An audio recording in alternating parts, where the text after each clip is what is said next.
Record केलं तुम्ही सगळं पेजवरती पहिलं रेकॉर्ड केलंय ना? लाईव्ह गेलं ते Live केलं ना गेलं लाईव्ह झालं ते गेलं हो सर्व एकच मिनिट हा दादा बरं, बरं. मग तुम्ही सांगा मला कधी हो सुरुवात दादा करायची.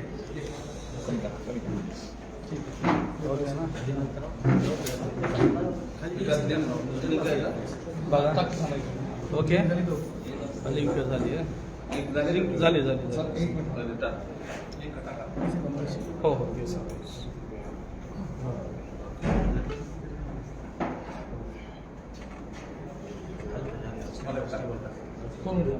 हॅलो कॉल करतो प्रेसमध्ये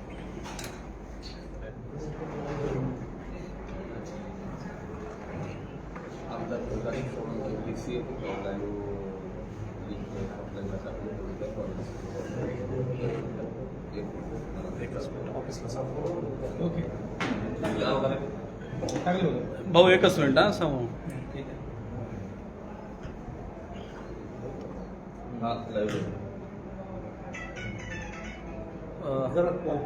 इलेक्ट्रॉनिक्स पीसी आहे महत्वाचं एकदा टाकली तुम्हाला लिंक एकदा चेक करा नाही थोडं वेगळा विषय भेटला आत्ता वेगळा विषय एकदा पहा ना तुम्ही सुरेश हो करा सोड यांचं लाईव्हचं काहीतरी झालं का झालं का? झालं करा सोड ओके दादा ठीक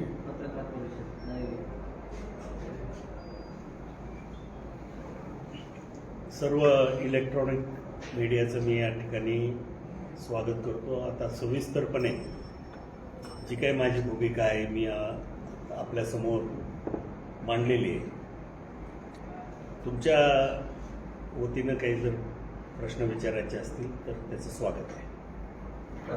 अगोदर भूमिका मांडा तुमची मगाची सगळेजण नव्हते मगाची एक दोघं जण असतात त्यामुळे मगाची भूमिका निवेदन थोडं निवेदन करा मग आम्ही परत विचारू निवेदन 1-2 मिनिटाचं 2-3 मिनिटाचं बघायचं पण निवेदन 30 ऑक्टोबरला जी घटना घडली माझ्या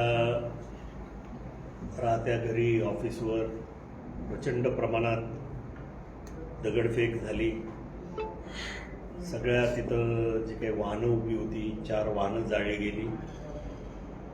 12 ते 15 मोटरसायकल जाळल्या गेल्या आणि प्रचंड नासधूस आणि दगडफेक. अगदी काही जण तर माझ्या बेडरूमपर्यंत गेले होते. त्यांनी त्या बेडरूममधला TV फोडला, त्या ठिकाणची बेड जाळली आणि निश्चितपणानं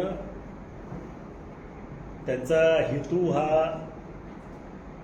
माझ्या जीवितास हानी पोचवायचा होता. हे त्यांच्याकडं असलेले शस्त्र, त्यांच्याकडं असलेले जे काही पेट्रोल बॉम्ब होते त्याच्या माध्यमातून अतिशय स्पष्ट होतं. आता जवळजवळ 1 महिना या घटनेला घडलेला आहे आणि मी पहिल्यापासून सांगतोय की माझ्या घरावर काही 5,000 लोकांचा मॉब नव्हता.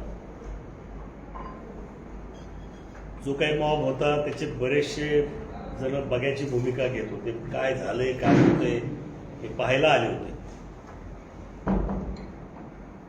आता एखादा रस्त्यावर ऍक्सिडेंट झाला तरी त्या ठिकाणी 500-1000 माणसं जमतात. हा अनुभव आहे सगळ्याला. त्यामुळं जे काही CCTV फुटेजमध्ये जे माणसं दिसत आहेत जाळपोळ करताना दगडफेक करताना त्यांच्या मर्यादेतच म्हणजे 200 ते 225 लोकांच्या मर्यादेतच पोलिसांनी जे पुरावे त्यांच्याकडे दिलेले आहेत त्या पुराव्याच्या आधारावरती आरोपी करावेत, धरपकड करावी. कुठल्याही निरपराध माणसाला आणि बघायची भूमिका घेणाऱ्या माणसाला त्यांनी आरोपी करू नये अशी निश्चितपणानं मागणी मी सर्वप्रथम आपल्या माध्यमातून या ठिकाणी पोलीस प्रशासनाला आणि सरकारला करतो. आता जे काही मराठा आंदोलन हे गेल्या अनेक वर्षापासून चालू आहे, या आंदोलनामध्ये मी पण वेळोवेळी सहभागी झालो होतो.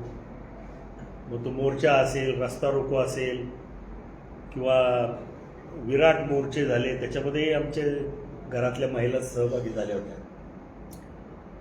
त्यामुळं माजलगावमध्ये राजेंद्र होके, रामचंद्र डोईजड आणि अजय राऊत हे गेल्या अनेक वर्षापासून या आंदोलनामध्ये सक्रिय आहेत.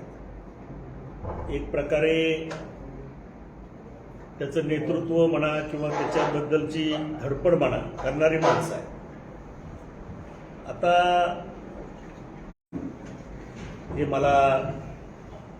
मी तर काय प्रत्यक्ष समोर नव्हतो, परंतु जी काही माहिती मी गोळा केलेली माझ्या कार्यकर्त्यांनी दिलेली, त्या ठिकाणी जे प्रत्यक्ष होते त्यांनी मला माहिती दिलेली आहे की हे त्याच्यामध्ये दगडफेकीमध्ये किंवा जाळपोळीमध्ये हे सहभागी नव्हते. आणि प्रशासनाला विनंती करायची की अशा पद्धतीनं ज्यांचा प्रत्यक्ष सहभाग नव्हता त्यांच्यावर कोणावरही गुन्हे दाखल होऊ नयेत.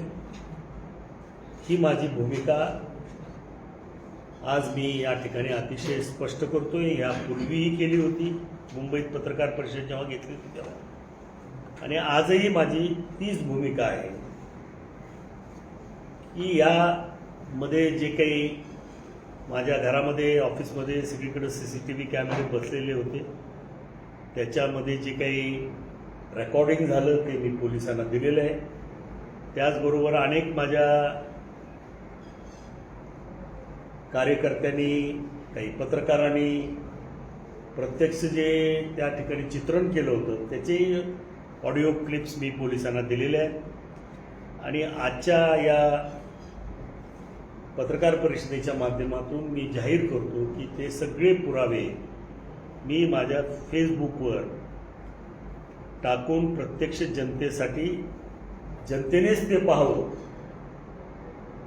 आणि जनतेने पाहून कोण गुन्हेगार आहे आणि कोण गुन्हेगार नाही हे ठरवावं, असं माझं त्यांना आव्हान असणार आहे.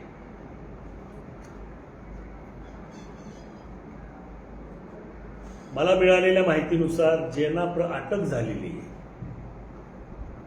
काही 37 का 39 लोकांना आजपर्यंत अटक झालेली आहे, ते आरोपी निरपराध लोकांचं नाव घेत आहेत, ज्यांचा संबंध नाही. मग त्यांच्या गावातली गटबाजी असेल, हेवेदावे असतील, ते लक्षात घेऊन ते नावं घेत आहेत निरपराध लोकांची, आणि पोलीस त्याच्या आधारे धरपकड करतायत अशी माझी माहिती आहे. तर पोलिसांनी शहनिशा करूनच, प्रत्यक्ष पुरावे बघूनच, जी काही क्लिप पुरावा आहे प्रत्यक्ष CCTV कॅमेऱ्याचा आणि व्हिडिओचा, ते पाहूनच कारवाई करावी असं या निमित्तानं मी पोलीस प्रशासनाला आग्रहाने माझी मागणी आहे. निरपराध लोकांना जर पोलिसांच्याकडून त्रास होत असेल किंवा पैशाची मागणी होत असेल तर त्यांनी मला आमदार या नात्यानं माझ्यापर्यंत ही बाब पोचवावी. त्या लोकांच्या पाठीमागं उभं राहण्याचं काम आमदार या नात्यानं, जे काही मला माझी संपूर्ण शक्ती आहे ती पणाला लावून मी त्यांच्या पाठीमागं उभा राहील, ही ग्वाही या निमित्तानं मी सगळ्यांना देतो. या घटनेचा मूळ सूत्रधार कोण आहे हे अद्यापपर्यंत पोलिसांनी शोधलेलं नाही. या अशा घटना अचानक घडत नसतात. कोणीतरी चिथावणी दिली असेल, कोणीतरी मार्गदर्शन केलं असेल या आंदोलकांना, किंवा ती जाळपोळ करायला प्रवृत्त केलं असेल, त्या मुख्य सूत्रधाराचा पोलिसांनी शोध घेण्याचं काम करावं लागणार आहे. त्याच्याशिवाय हा गुन्हा का घडला याच्या बाबतीत माहिती मिळू शकत नाही. आणि म्हणून ही घटना घडली असताना मी घरीच होतो. बरेच लोक त्या ठिकाणी आलेले होते, परंतु मी प्रत्यक्ष घटनेचा विटनेस नाहीये, मी बाजूला होतो आणि त्यामुळं मी स्वतः पोलिसाकडं कुठलीही तक्रार दिलेली नाही किंवा माझा जबाब सुद्धा दिलेला नाही. एकाही आरोपीचं नाव मी घेतलेलं नाही. हे अतिशय स्पष्टपणे या ठिकाणी मी खुलासा करतो. तर आता काही लोकांचा जाणीवपूर्वक प्रयत्न चाललेला आहे की हे सगळं आमदार करतोय, आमदारच नावं देतोय, असं मी किंवा माझ्या कार्यकर्त्यांनी काहीही प्रकार केलेला नाही. जे काही CCTVचं फुटेज आहे, जे काही क्लिप्स आहेत, ते पोलीस प्रशासनापर्यंत पोहोचवण्याचं काम हे निश्चितपणानं मी या ठिकाणी केलेलं आहे. कारण खरे गुन्हेगार कोण आहेत हे पोलिसांना समजावं, त्या पोलिसांनी ते आयडेंटिफाय करावेत, खातरजमा करावी आणि त्यांच्यावरती योग्य ती कारवाई करावी. सरसगट त्याच्यामध्ये कारवाई होऊ नये हे अपेक्षित आहे. जो मॉब माझ्या घरापर्यंत दगडफेक करत होता, 200 ते 250 इतकाच मॉबवर कारवाई व्हावी असं अपेक्षित आहे. बाकीच्या मराठा समाजाच्या आंदोलकावर कारवाई होऊ नये ही मागणी या पत्रकार परिषदेच्या माध्यमातून मी या ठिकाणी करतोय. परंतु जे काही आंदोलक माझ्या घरात घुसले होते त्यांचा हेतू हा काही फार चांगला नव्हता. कदाचित ते माझे राजकीय विरोधक असतील, कदाचित ते कोण असतील हे मला आज सांगता येत नाही. ते शोधणं पोलिसाचं काम आहे. परंतु निश्चितपणानं माझं घर जाळण्याबरोबर, माझी वाहनं जाळण्याबरोबर माझ्या जीविताला हानी करायचा त्यांचा उद्देश अतिशय स्पष्ट जाणवत होता. आणि परमेश्वराच्या कृपेनं, माझ्या आईवडिलांच्या पुण्याईमुळं मी आणि कार्यकर्त्यांच्या सद्भावनेमुळे मी आज माझ्या जीविताला कुठलीही हानी झाली नाही हे मी या निमित्तानं सांगतो. परमेश्वराची कृपा होती म्हणून मी त्या दिवशी वाचलो. आणि जे काही प्रकार बीडमध्ये घडले, आता माझ्या भावाच्या घरामध्ये आमच्या 4 वर्षाची एक नात आहे आणि अजून 1.5 वर्षाची एक नात. जयसिंग आणि आमच्या सुनबाई त्यावेळेस तिथं प्रत्यक्ष घरामध्ये होत्या आणि अतिशय माणुसकीला काळीमा फासणारी गोष्ट म्हणजे महिला आहेत, लहान मुलं आहेत, याची कुठलीही तमा न करता त्यांना त्या ठिकाणी हानी पोचवायची, त्यांना त्यांच्या जीवाचं काही बरं वाईट करायचं हा हेतू निश्चितपणानं त्या ठिकाणी होता.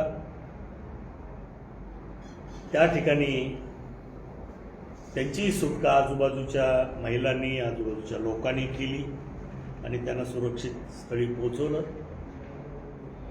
शिवाजी महाराजांचा पुतळा म्हणजे ते मुंडक्यापासून तोडून टाकण्याचं काम आंदोलकांनी त्या ठिकाणी केलं. हे मला नाही वाटत की हा कुठला मराठा समाजाचा माणूस हे करेल, आणि केलं तर तो निश्चितच भयंकर गुन्हेगार आहे असं मी समजतो. आणि त्या दृष्टीनं पोलिसांनी त्याही ठिकाणी त्यांनी काही तक्रार केलेली नाही, जबाब दिलेला नाही.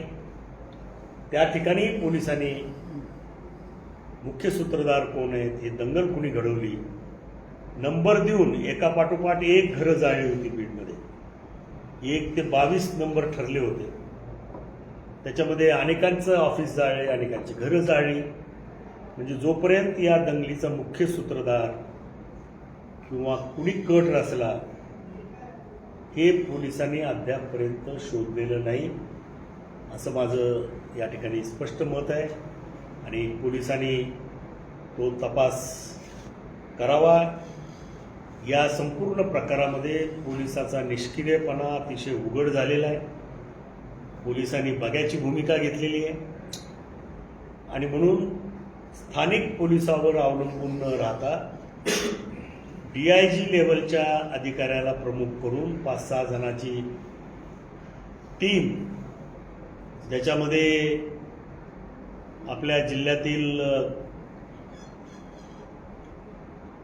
केजचे जे काय DYSP आहेत कुमावत साहेब, त्यांचाही समावेश करावा अशी मागणी मी या निमित्तानं करतो.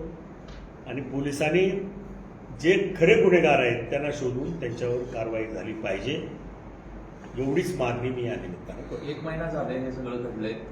सरकारवर तुमचा विश्वास आहे का? सरकार ज्या पद्धतीने किंवा प्रशासन ज्या पद्धतीनं हे सगळे कारवाई करते त्याच्यावर तुम्ही समाधानी आहात? नाही, प्रशासना जे मी सांगितलं ना, स्थानिक पोलीस ज्या प्रकारे हे हाताळत आहे, जो काही डिले होतोय, निरपराध लोकांना काही ठिकाणी पकडलेलं आहे, पैशाची मागणी केली जाते, त्या ठिकाणी निश्चितपणानं मी समाधानी नाही. अधिक खोलवर जाऊन ह्याचा तपास व्हायला पाहिजे. मुख्य सूत्रधारापर्यंत पोलिसांनी पोचलं पाहिजे. आणि याच्या बाबतीत गृहमंत्र्यांना भेटून आम्ही प्रत्यक्ष परिस्थिती सांगितलेली आहे. आणि परत एकदा उद्या जेव्हा ते कार्यक्रमाला येतील तेव्हा आम्ही सांगण्याचा प्रयत्न करू. अधिवेशनात सुद्धा निवेदन करू. महाराष्ट्रातलं जे सर्वोच्च सभागृह आहे त्यांच्या अध्यक्षांना मी पत्र लिहून परवानगी मागणार आहे. आणि असेंब्लीमध्ये सुद्धा मी निवेदन करून या सर्व बाबी सभागृहाच्या समोर आणि त्याच्या सभागृहाच्या माध्यमातून महाराष्ट्राच्या जनतेपर्यंत पोहोचवण्याचा प्रयत्न करा. तुमच्या घरावर दगडफेक केली जात असताना पोलीस त्या ठिकाणी होते असं देखील तुमचं म्हणणं. तुम्ही घरामध्ये होते, नक्की काय पोलिसांची भूमिका होती? काय पोलीस बघ्याची भूमिका घेत होते. जे दगडफेक करत होते, जाळपोळ करत होते, त्यांना काही कारवाई त्यांच्यावरती होत नव्हती. पोलिसांकडं जमाव पांगवण्यासाठी जे काही अधिकार असतात, मग ते अश्रुधूर फोडचा असेल, सौम्य लाठीमार करणं असेल, वेळप्रसंगी हवेत गोळीबार करणं असेल, हे सगळं पोलिसांकडे उपलब्ध असताना सुद्धा त्यांनी अशा कुठल्याच पद्धतीनं जमाव पांगवण्याचा प्रयत्न केलेला नाही. बीडच्या जाळपोळ घटनेमध्ये पप्पू शिंदे नावाचा एक आरोपी आहे. तो शिंदे गटाचे जिल्हाध्यक्ष कुंडले खांडे यांचा भाचा आहे. पोलिसांनी सांगितले की हा प्रमुख आरोपीपैकी एक आहे. तसं पाहता कुठेतरी तुम्ही जसं म्हणालात की राजकीय हा हल्ला असू शकतो. नाही, तो निश्चितपणानं संशय आहे की याच्यात आमचे राजकीय कोण जे काही विरोधक असतील तेही कदाचित असू शकते. त्या आंदोलनाचा सहारा घेऊन राजकारणातले जे काही हिशोब असतात ते पूर्ण करण्याचा तो कुणी प्रयत्न केला असेल असंही संशय घ्यायला जागा आहे. नाहीतर दगडफेक आणि जाळपोळ करणं हे काही आंदोलनाचं म्हणजे हे नाही.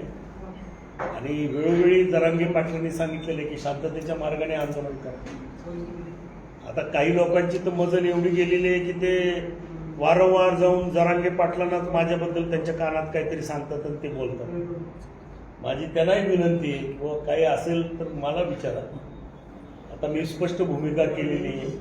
जरांगे पाटलांनाही माझी विनंती आहे की कोणाच्या बोलण्यावरती, कोणा काही राजकीय विरोधकांच्या बोलण्यावरती न जाता त्यांनी माझ्याबद्दल मला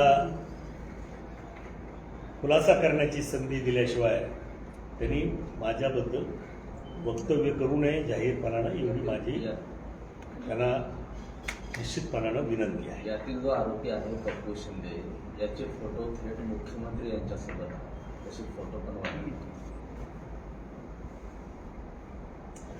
मुख्यमंत्री असतील, उपमुख्यमंत्री असतील, मंत्री असतील, आमदार असतील, जे कुणी येतं भेटायला त्याच्याबरोबर त्याचे फोटो दिसतात, त्याचा प्रत्येकाची मुख्यमंत्र्याची जबाबदारी असणे. रोज हजारो माणसं भेटतात, फोटो काढतात. आता फोटो काढण्याची स्टाईलच आहे. मी आमदार म्हणून कुठं फिरत असतो तरी लोकांचा आग्रह असतो की फोटो द्या. त्यामुळे ते फोटो कोणाबरोबर आहे याच्यावरून काही तो माणूस दोषी होत नाही. दोषी जरांगे असं म्हणाले की जे मराठा समाजातील आमदार आहेत त्यांनी कायदा पारित करण्यासाठी आता विधानसभेत आवाज उठवावा. तुम्ही आवाज उठवणार आहात का? जरांगेचं म्हणणं तुम्हाला मान्य आहे? मी कालच गंगापूरला मराठवाडा साहित्य संमेलनाला उद्घाटक म्हणून उपस्थित होतो. त्याच्या माध्यमातून जे काही मी बोललेलो आहे ते अतिशय स्पष्ट भूमिका घेतलेली आहे. मी निश्चितपणानं विधानसभेमध्ये आम्ही या प्रश्नावर मराठा समाजाची बाजू मांडण्याचं काम करू.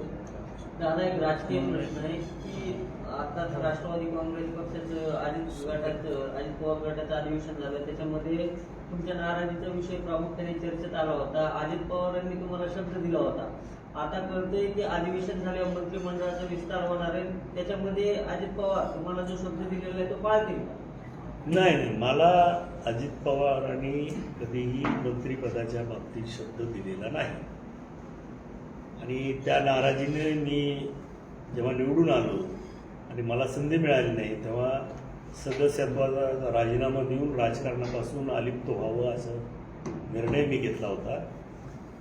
तो निर्णय जेव्हा त्यांना कळाला तेव्हा त्यांनी, मी अध्यक्ष विधानसभेचे नाना पटोले होते, त्यांची वेळ घेतलेली होती आणि मी राजीनामा त्यांच्यासमोर सादर करणार होतो.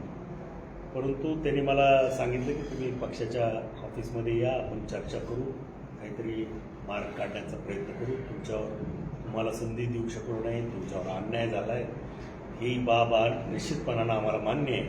आणि म्हणून जयंत पाटील, अजितदादा, धनंजय मुंडे यांच्या समवेत माझी चर्चा झाली आणि त्या चर्चेमध्ये त्यांनी मला असा पर्याय दिला की तुम्ही संघटनेमध्ये तुम्हाला 1 वर्षासाठी आम्ही कार्याध्यक्ष म्हणून नेमणूक करू आणि 1 वर्षाचा कालावधी संपल्यानंतर प्रदेशाध्यक्षपदासाठी सुद्धा मला शब्द देण्यात आला.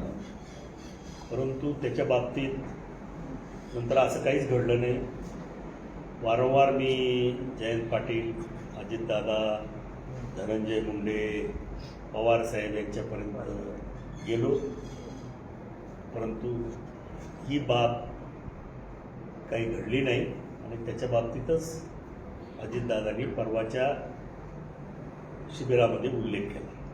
जालना येथे सराटे आंतरवाली जे आंदोलन होतं तिथं लाठीमार झाला, त्यानंतर तिथल्या पोलीस अधिकाऱ्यांवर कारवाई केली कारण त्यांनी त्यात लाठीमार केला होता. परंतु बीड आणि माजलगावमध्ये ज्या घटना घडल्या त्यावेळेस पोलिसांनी बघायची भूमिका घेतली. इथं मात्र कुठल्याही पोलीस अधिकाऱ्याची बदली झाली नाही, कोणी निलंबित झाला नाही. तर अशी काही मागणी तुम्ही आता करणार किंवा अधिवेशनात करणार? आम्ही मागणी एवढीच केली आहे की वरिष्ठ अधिकाऱ्याच्या SIT करून या पोलिसांची भूमिका असेल, दंगल असेल, त्या सगळ्याचा आढावा त्यांनी घ्यावा, त्यांनी त्याच्या बाबतीत इन्व्हेस्टिगेशन करावं आणि जर जे जाळपोळ करणार होते त्यांच्यावरती कारवाई करावी आणि पोलिसांनी जी काय बघायची भूमिका घेतली त्याच्या बाबतीत सुद्धा SITने चौकशी करावी. दादा, काल काही जे काही निकाल हाती आले त्याच्यामध्ये भाजपचा करिश्मा पाहायला मिळाला होता. महाराष्ट्रामध्ये काय होईल, कारण की काही दिवसांपूर्वी BRSचं तुम्ही कौतुक केलं होतं, ती BRS कुठेतरी पिछाड झालेली आहे.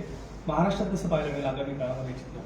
नाही, मी BRSचं कौतुक कधीच केलं नव्हतं. मी तिथले जे मुख्यमंत्री होते त्यांनी जे शेतकऱ्याच्या बाबतीत योजना राबवल्या, निराधारांच्या बाबतीत योजना राबवल्या, त्याचं मी कौतुक केलं होतं. अगदी विधानसभेमध्ये सुद्धा मी त्याच्या बाबतीत माझी भूमिका मांडली होती. म्हणजे आता असं काही घटना घडली की लोकांना वाटतं लगेच मी BRS मध्ये जाणार आहे का. मी BRS मध्ये गेलो नाही आणि मला कधी जायचंही नव्हतं. फक्त त्याचं काम अतिशय चांगलं मला वाटलं आणि मी त्याचं तोंड भरून कौतुक केलं. आता कालच्या निवडणुकीमध्ये मोदी साहेब असतील, शाह साहेब असतील, यांच्याबद्दलचं जो काही जनतेचं मत आहे, त्यांच्या नेतृत्वाबद्दल जनतेला जे काही खात्री वाटते त्याचं प्रतिबिंब कालच्या निवडणुकीत उमटलेलं आहे. मोदी साहेबाच्या नेतृत्वाबद्दलचा विश्वास आणि देश त्यांच्या नेतृत्वाखाली खूप झपाट्यानं प्रगती करतोय आणि संपूर्ण जगामध्ये भारताचा दबदबा निर्माण झालेला आहे. अशा परिस्थितीमध्ये मला असं वाटतं की मोदी यांच्या नेतृत्वाशिवाय देशाला पर्याय नाही आणि जसे निकाल कालच्या 3 विधानसभेचे आपल्याला 3 राज्याचे आपल्याला बघायला मिळाले तेच 2024च्या निवडणुकीमध्ये निश्चितपणानं होईल. तिसऱ्यांदा भारताचं पंतप्रधान पद हे मोदी साहेबांना मिळेल आणि 24च्या विधानसभेच्या निवडणुकीमध्ये सुद्धा जे काही आता महायुतीचं सरकार महाराष्ट्रात आहे त्याच सरकारला निवडण्याचं काम मतदार करतील ही माझी खात्री आहे. इथे ना धन्यवाद. झालं का BRS? BRS कौतुक मी कधी कामाचं कौतुक कामाचं कामाचं केलेल्या कामाचं कौतुक होतं. टीआरएसच्या नेत्यांनी केलं. आणि त्यानं- मुख्यमंत्र्यांनी जे काम केलं हा. त्याचं आता त्याचं कौतुक आहे. बरं, दादा, कारण बरं, अशा ऐका कौतुकाला ना, पण लोक साथ देत नाहीत असं दिसतं. लोकांनी नाकारलं 10 त्याची वर्षाची काय कारणं असतील ते असतील ते काय त्याच्या खोलात आपण जायचं नाही आपण जाऊ शकतो.